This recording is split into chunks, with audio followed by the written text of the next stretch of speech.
बिहार प्रदेश Congress committee के सभागार में आप लोगों का स्वागत है।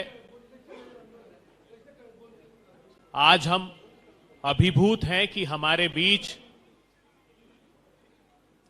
झारखंड सरकार की मंत्री, ग्रामीण विकास, पंचायती राज मंत्री, जिन्होंने अपने विकास के कार्यों से और अपनी संगठनात्मक क्षमता के आधार पर बिहार में विकास की एक बयार को आकार दिया। हमारे बीच बिहार प्रदेश कांग्रेस कमेटी के यशस्वी अध्यक्ष, जिनकी असीम संगठनात्मक क्षमता अब वास्तविकता का धरातल ले चुकी है, वो भी हमारे बीच है और दो बेहद महत्वपूर्ण विषयों पर हम आज आपसे संवाद करने के लिए आए हैं। हमारे बीच कम्युनिकेशन डिपार्टमेंट के प्रमुख राजेश राठौर जी हैं और सोशल मीडिया के प्रमुख सौरभ सिन्हा जी हैं। हमारे बीच सभी जो प्रवक्तागण मौजूद हैं, मैं उनका भी यहां स्वागत करता हूं और स्नेहाशीष जी हैं। मैं अनुरोध करता हूं पहले राजेश राम जी से कि वे अपना वक्तव्य दें और उसके बाद मैं अनुरोध करूंगा दीपिका जी से।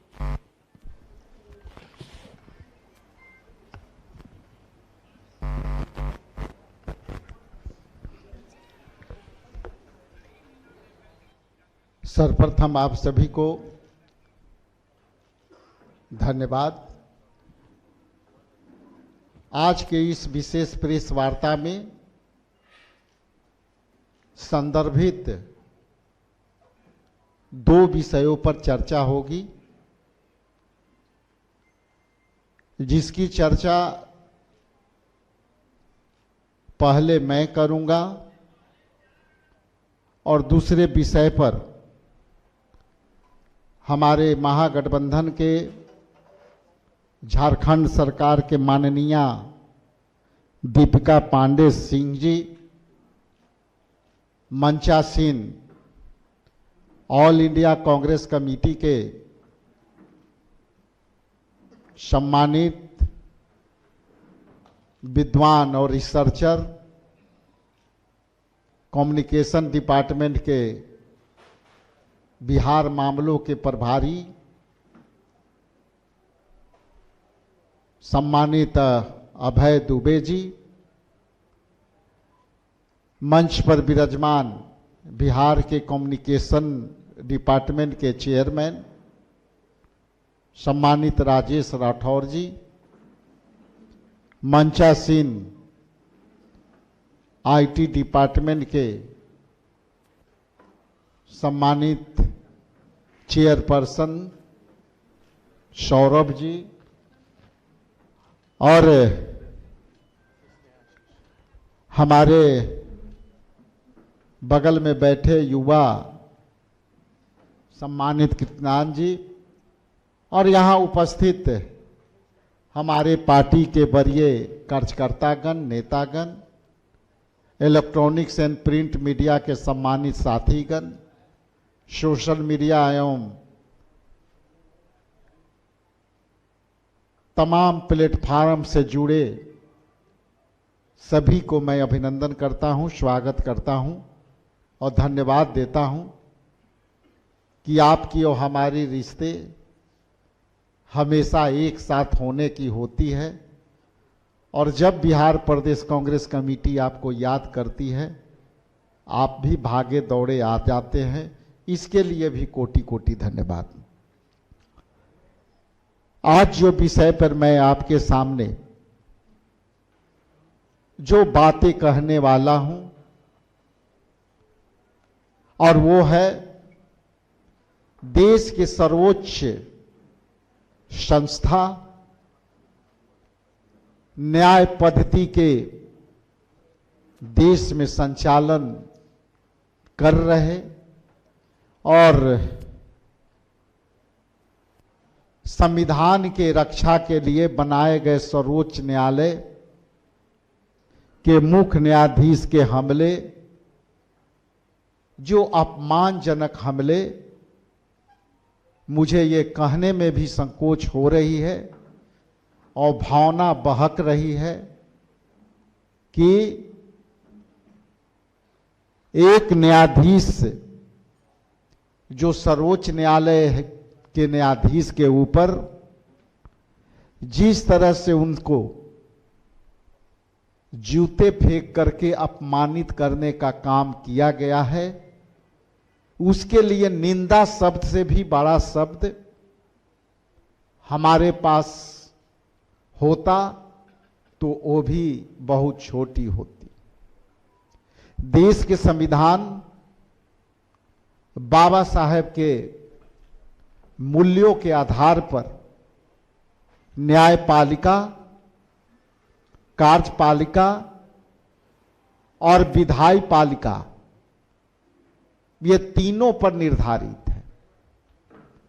यदि विधायी पालिका के बात करें तो जनप्रतिनिधि अपने अदालत में जाकर के अपनी भावना को कर करके जीत करके आते हैं और उसी तरह से विधायी में बनाए गए कानूनों को पालन करने के लिए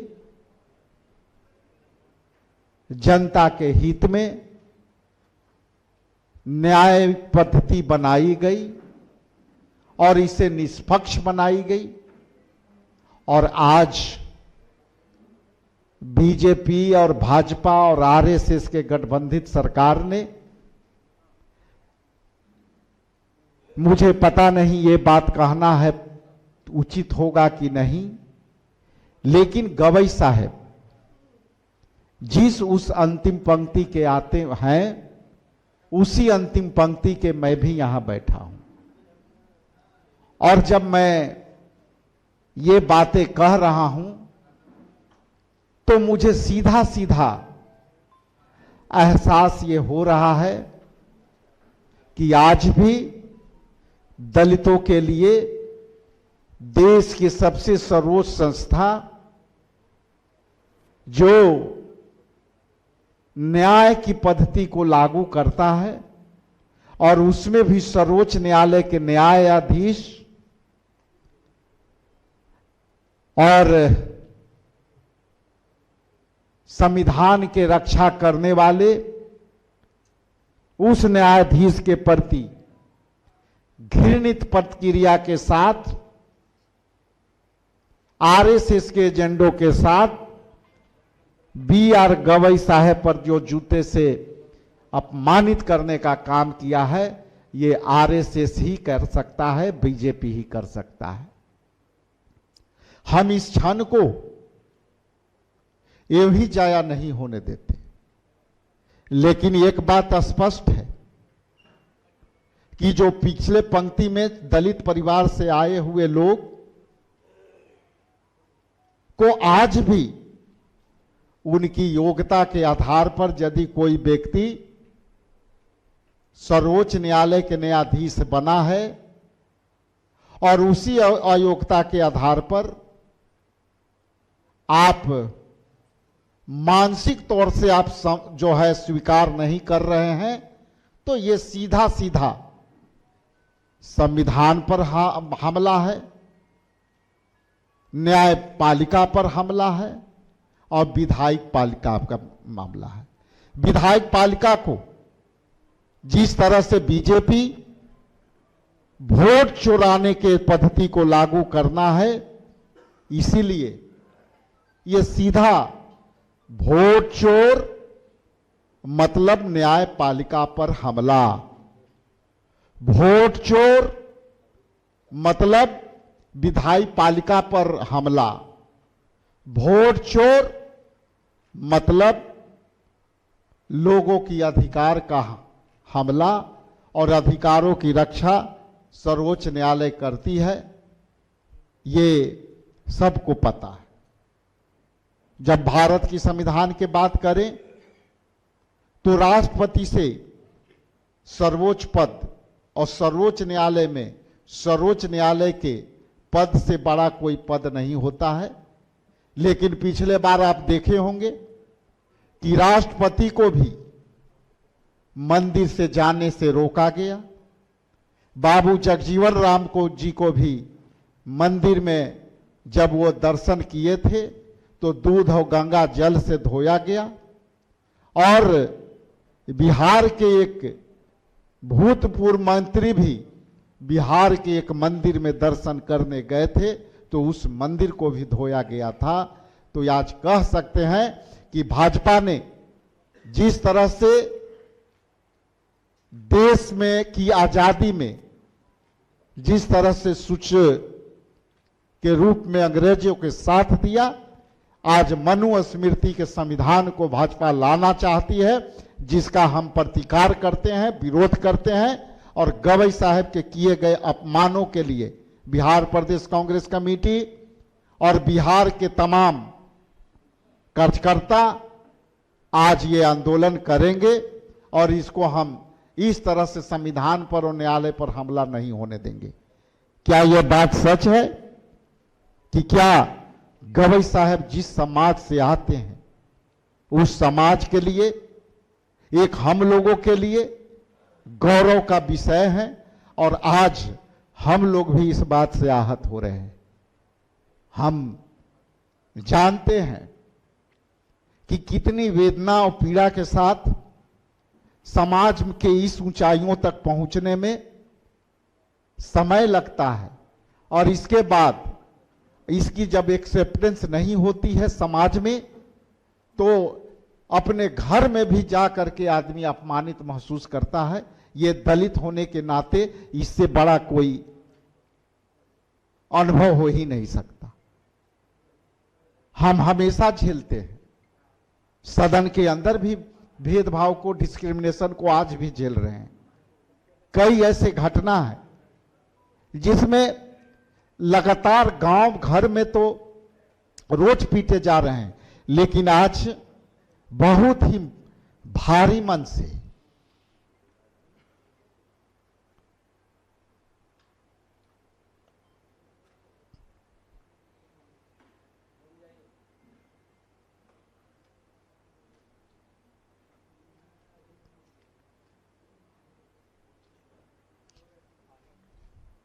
ये पीड़ा उन सब दलितों का है जो गवई साहब को हमला से अपने आप को जोड़ के देख रहा है। ये सर्वोच्च न्यायालय पर हमला के साथ साथ उन करोड़ों दलितों की अपमान हुई है जो अपने आप में इससे बड़ा उदाहरण नहीं हो सकता है। इसलिए जो गवई न्याय पद्धति को मजबूत करने में लगे हुए हैं उसी गवई को लोग रिसीव करने नहीं आते हैं। ये वही गवई है जो सर्वप्रथम जब उनकी प्रथम दौरा हुई तो समांतवादी विचारधारा के लोग उनको रिसीव करने तक नहीं गए। इसलिए ये सदियों से दलितों के साथ अपमान होता आया है और आज ये लोकतंत्र ने मौका दिया, बाबा साहब ने मौका दिया कि आज आपके सामने भी प्रेस वार्ता में आपको बोल करके संबोधित कर रहे हैं। यही संविधान का अधिकार है और ये भाजपा इस तरह से किसी को रोक नहीं सकती, अपमान कर सकती है लेकिन संविधान को रोक नहीं सकती। ये दावे के साथ कह सकता हूं। ये बड़ा ही आश्चर्य पहलू है कि संविधान में भावना का कोई स्थान नहीं होता। संविधान सबके मूल्यों के अधिकारों की रक्षा करता है और उसी मूल्यों के अधिकार को रक्षा के लिए सर्वोच्च न्यायालय बना है और सर्वोच्च न्यायालय में न्यायमूर्ति होता है। इसमें कोई दलित, पिछड़ा, अति पिछड़ा या कोई स्वर्ण नहीं होता, वो न्यायमूर्ति होता है और न्याय सबके लिए समान रूप से करता है। और आज उसके जूते फेंक करके वीआर गवई साहब को आपने ये दर्शाया है, बीजेपी ने दर्शाया है कि आप केवल अपमान कर सकते हैं लेकिन संविधान को कमजोर नहीं कर सकते।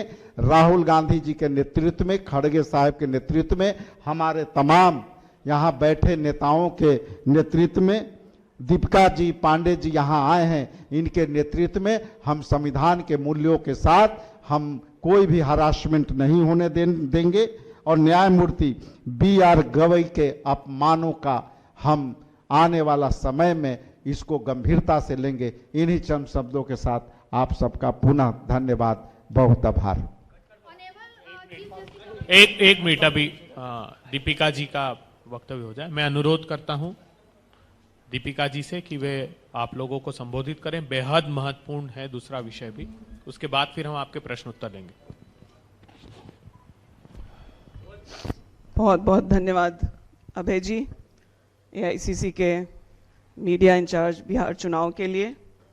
हमारे साथ बैठे बहुत ही सम्मानित बड़े भाई बिहार प्रदेश कांग्रेस के अध्यक्ष Rajesh Ram ji, Bihar media and communications के चेयरमैन भाई राजेश राठौड़ जी, सोशल मीडिया के साथी सौरभ जी, स्नेहाशीष जी और सामने बैठे सभी मीडिया के साथियों को, प्रिंट, इलेक्ट्रॉनिक, सोशल मीडिया के सभी साथियों को जोहार, प्रणाम, आदाब। 50,000 करोड़ दे दूं, 60,000 करोड़ दे दूं, 70,000 करोड़ दे दूं, 1 लाख करोड़ बिहार को दिया जाए, 1.25 लाख करोड़ पर जाकर रुकने वाले इस देश के प्रधानमंत्री ने बिहार की बहनों को क्या दिया? 10,000 रुपये, वो भी ऐन चुनाव के तुरंत पहले। और मैं कह सकती हूँ कि जब महिलाओं की बात आती है तो वो चाहे मोदी जी हों या नीतीश कुमार हों, ये दोनों ही मौसेरे भाई की तरह कार्य कर रहे हैं। मैं झारखंड से आती हूँ और आप सब जानते हैं कि बिहार में जिस प्रकार से महागठबंधन ने माय बहन मान योजना की घोषणा की है, 30,000 रुपये हर साल बहनों के खाते में डालने की बात की है, 2,500 रुपये हर महीना, हम लोगों ने झारखंड में इसको सफलतापूर्वक लागू किया है। चुनाव के तुरंत पहले नहीं, चुनाव से पहले 1,000 रुपया बहनों के खाते में गया और चुनाव के समय हम लोगों ने जो वादा किया कि हम चुनाव के तुरंत बाद 2,500 रुपये हम झारखंड की उन बहनों के खातों में डालेंगे जो 18 से 50 के आयु की हैं, हम लोगों ने उसको लगातार उनके खाते में वो पैसे को डालने का काम किया है। सिर्फ झारखंड ही नहीं, कांग्रेस की जो 2 अन्य शासित राज्य हैं, हिमाचल में भी बहनों के खाते में 1,500 रुपये दिए जा रहे हैं और कर्नाटका में भी हर महीने महिलाओं के खाते में सहयोग राशि देने का काम कांग्रेस की सरकार कर रही है। कहने का मतलब ये है कि ऐन चुनाव के वक्त के पहले महिलाओं का इन्हें ध्यान आया। आप सब जानते हैं कि बिहार की 64% आबादी गरीबी से जूझ रही है। गरीबी के गंभीर दलदल में डालने का काम किसने किया? ये खुद के कराए हुए आर्थिक सर्वेक्षण में नीतीश कुमार जी ने सामने रखा है। 20 साल का अगर सुशासन था तो ये 64% आबादी क्यों गरीबी के दलदल में है? और इस गरीबी का सबसे बुरा प्रभाव अगर किसी पर होता है तो महिलाओं पर होता है। आर्थिक सशक्तिकरण की बात छोड़िए, उनके शिक्षा, स्वास्थ्य, सुरक्षा की क्या स्थिति है बिहार में, वो किसी से छुपी हुई बात नहीं है।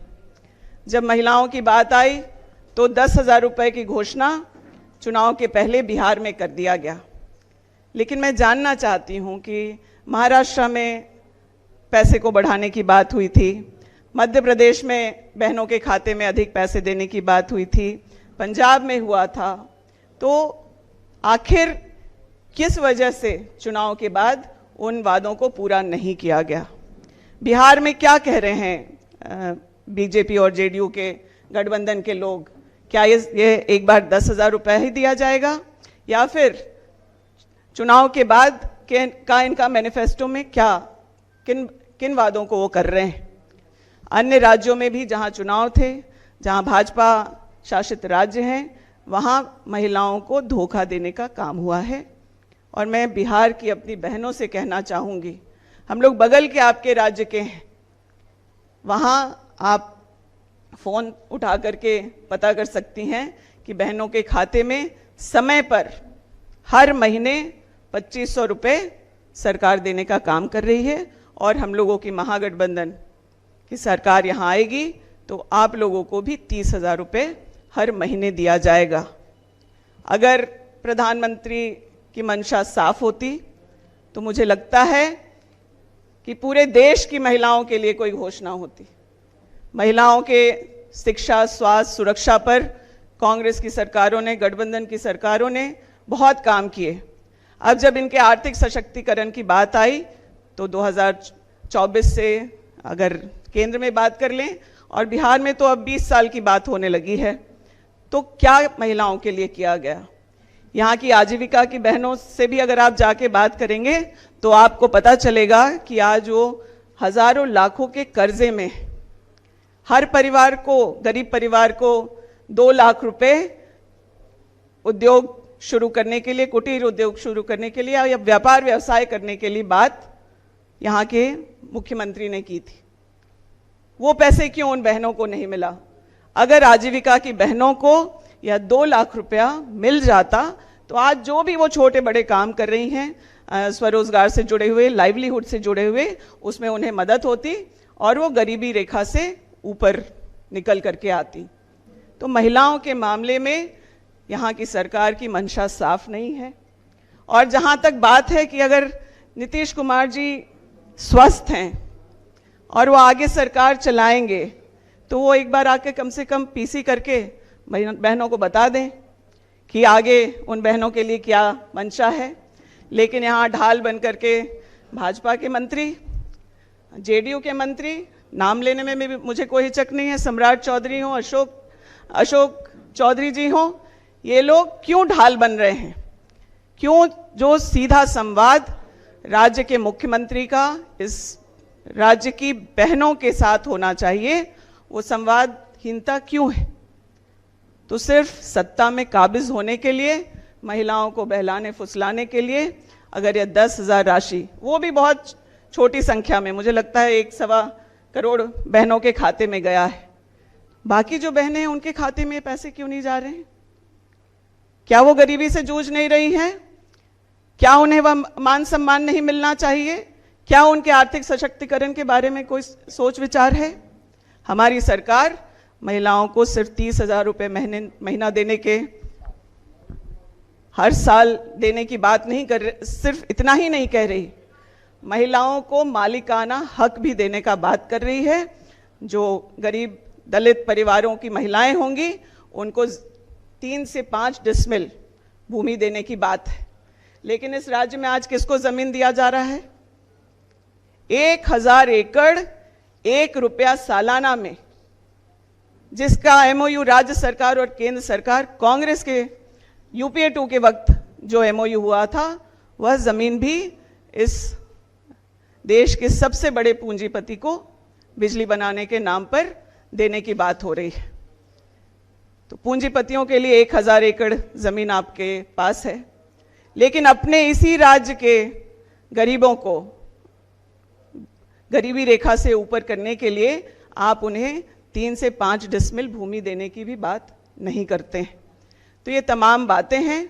और हम लोग झारखंड में जिस प्रकार से, यहाँ बिहार में भी बहुत प्रवासी मजदूर हैं, कोविड के समय उन प्रवासी मजदूरों की क्या स्थिति थी वो आप लोगों के सामने है। और हमारे राज्य में जहाँ महागठबंधन की सरकार है, कांग्रेस उसमें सम्मिलित है, उन राज्यों में माइग्रेंट्स के लिए क्या किया गया। हम लोगों ने अपने मजदूरों को, बहनों को, भाइयों को हवाई जहाज से लेकर आने का काम किया। उनके लिए विशेष ट्रेन हम लोगों ने चलवाए, कहीं सड़क पर उन्हें पैदल चलने नहीं दिया। थाने में, स्कूल में जो हमारी आजीविका की दीदी हैं वो इन मजदूरों के लिए खाना बनाती थी। और आज हम लोग सफलता से माइग्रेंट सेल ऑपरेट कर रहे हैं। ईश्वर ना करे किसी के साथ हो, लेकिन अगर कहीं कोई घटना दुर्घटना हमारे प्रवासी मजदूरों के साथ अन्य राज्यों में हो जाती है तो हम लोग उन्हें एक्सीडेंट के केस में सहायता भी पहुंचाते हैं। और दुर्भाग्य से अगर उनकी मृत्यु हो जाती है तो उनके पीछे जो परिवार में बहनें हैं वो पहले उनका चेहरा नहीं देख पाती थी, अंतिम दर्शन भी मुश्किल था। उन परिवारों को उनके प्रवासी मजदूरों के शरीर को लाके मान सम्मान से सौंपा भी जाता है और इन परिवारों को विशेष सहायता दी जाती है कि उनके पीछे जो महिलाएं घरों में छूट गई हैं, उनके बच्चे छूटे हुए हैं, उन्हें किसी तरह की परेशानी ना हो। तो मैं आप मीडिया के साथियों से यही कहना चाहूँगी कि आधी आबादी महिलाओं की है। अगर राज्य को आगे बढ़ाना है तो उसमें उनकी भी भागीदारी सुनिश्चित होनी चाहिए। न सिर्फ उनके स्वास्थ्य, सुरक्षा, शिक्षा की बात हो, बल्कि उनके आर्थिक सशक्तिकरण की भी बात हो। ये ऐसे लॉलीपॉप चुनाव के वक्त थमाने का काम जो भाजपा जेडीयू की सरकार ने किया है वो नहीं चलेगा।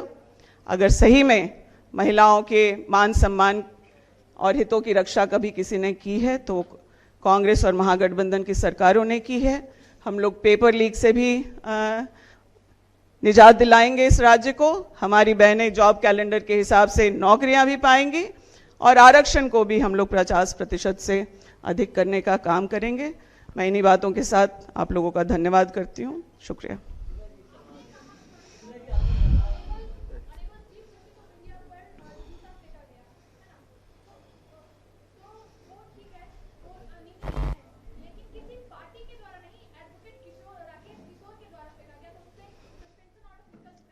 आप बोलेंगे क्या? देखिए, आपकी बात आ गई। ये सीक्वेंस को देखिए, ये हमले कब और कब से शुरू हुआ है। 11 साल से बीजेपी की सरकार है। यहां आज भी उत्तर प्रदेश ऐसा जगह पे शादी के लिए घोड़े पर चढ़ना माना है। उत्तर प्रदेश में ही हमारा हिंदुत्व का सबसे बड़ा मंदिर है। वहां कई घटना हुई। आप इसको किसी भी तरह से जोड़े, लेकिन मानसिकता की लड़ाई है। और ये मानसिकता की लड़ाई में भाजपा ने, आरएसएस ने जिस तरह से फूट डाल करके संप्रदायवाद को बढ़ावा दे करके, क्षेत्रवाद की बढ़ावा दे करके, जातवाद के बढ़ावा दे करके यदि कोई सत्ता में आता है तो उसकी मानसिकता डिस्क्रिमिनेट होती है। और हम ये दावे से कह सकते हैं कि जिस तरह से जिस समाज से आते हैं, मैं हर जगह इस तरह के घटना को अपने आप से कनेक्ट करके देखता हूं। हमारे पिता स्वर्गीय दिलकेश्वर राम जो सन 62 में मंत्री और विधायक बने, लेकिन आज भी उनके पुत्र राजेश राम यहां बैठा है, यहां भी डिस्क्रिमिनेशन है। तो जो मानसिकता की लड़ाई में जब संविधान मौलिक आधार समानता की बात होनी चाहिए, असमानता की बात क्यों नहीं होती है? क्षेत्रवाद, संप्रदायवाद, धर्म, इस पर बात हो तो ये कहीं ना कहीं इसका परिप्रेक्ष्य भाजपा से जुड़ती है, जो जातवाद, संप्रदायवाद को बढ़ावा देगा तो कोई कहीं भी डिस्क्रिमिनेशन के साथ, उसके साथ जो है कोई भी घटना घटित हो सकती है। इसलिए यह सरकार के दायित्व है कि स्वस्थ परंपरा के तहत मौलिक अधिकारों के मूल्यों पर सरकार का गठन होना चाहिए और सरकार उसको सुरक्षा करे। दूसरा उदाहरण, उत्तर प्रदेश में कि जो सरकार है वर्तमान में, यही योगी सरकार ने जब एक मेला लगा तो वहां क्या कहा कि भाई आप अपने रेहड़ी लगाने वाले फुटपाती दुकानदार, आप अपना धर्म और जाति का नाम लिख कर करके आप अपना दुकान में लगावें। ये क्या कहता है? ये मानसिक तौर से, ठीक है, जो है मानसिक रूप से ये आपस में भेदभाव को बढ़ावा दे करके वोट के राजनीति करता है। आज उसी का प्रतिनिधित्व है। आप हरिओम वाल्मीकि, जो उसके साथ जो घटना घटित, ये सब समाज में आप केवल सरकार ही सही दिशा दे सकती है। सरकार ही जब सिलेबस चेंज कर देगी विद्यालयों में, सरकार ही नहीं, प्रारंभिक शिक्षा में जो है आप अपना तड़का लगाओगे तो यही होगा, उसको सम्मान और रिस्पेक्ट नहीं मिलेगा। हरिओम वाल्मीकि निर्मम हत्याकांड, इंसानियत की संविधान की रक्षा, ये सब सारी बातें हो, तो मैं वो कनेक्ट कर रहा हूं, इसलिए कह रहा हूं कि भाईचारा का रक्षा चाहे कोई भी दल हो, उसको संदेश देना चाहिए।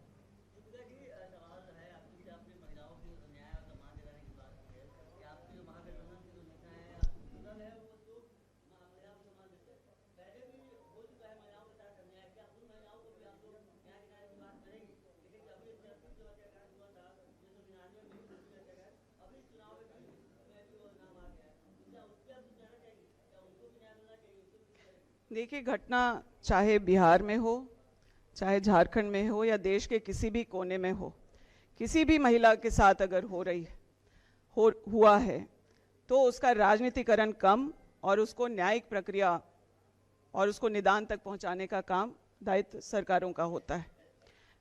हमारे यहाँ अगर कोई झारखंड में कोई घटना हो जा रही है, अनफॉर्चुनेटली भी, तो हम लोग यह सुनिश्चित करते हैं कि जो प्रक्रिया है अनुसंधान का, पुलिस चीज़ों को, साक्ष्यों को उस तरीके से कोर्ट को दे ताकि उस पर सख्त से सख्त कार्रवाई हो सके।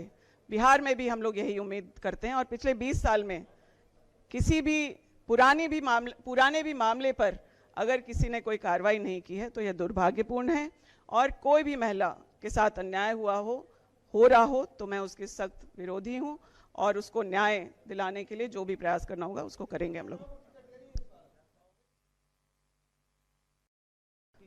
पीसीसी से संबंधित ये बात है।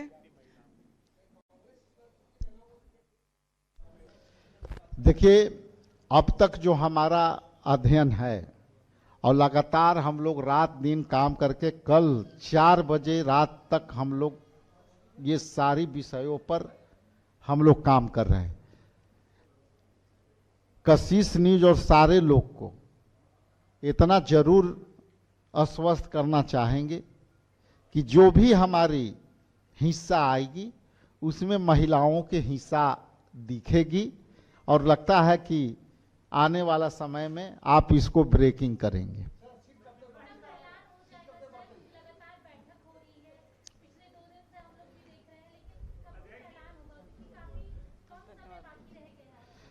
जल्दी ऐलान के लिए हम लोग लगातार रात दिन 24 घंटा काम कर रहे हैं। परसों भी हम लोग 3-4 बजे रात तक काम किया, 10 बजे से लेकर के। कल रात में भी हम लोगों ने लगातार काम किया 4 बजे तक, भोर तक। आज भी लगता है कि यही स्थिति रहेगी। तो आपकी सवालों का विराम मिले उसके लिए हम लोग हार्ड वर्क कर रहे हैं और रात दिन लगे हुए हैं। आखिरी सवाल।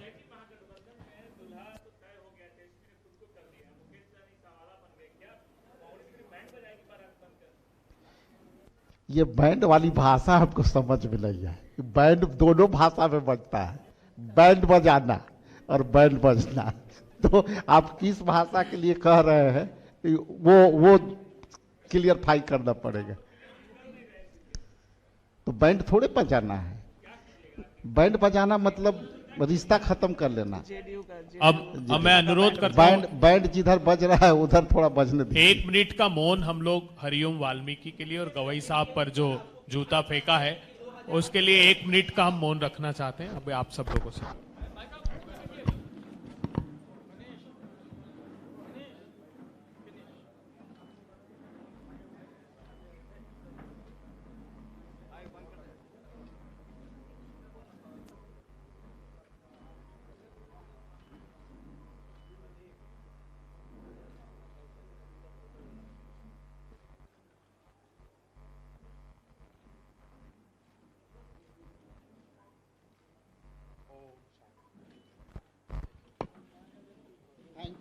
Thank you.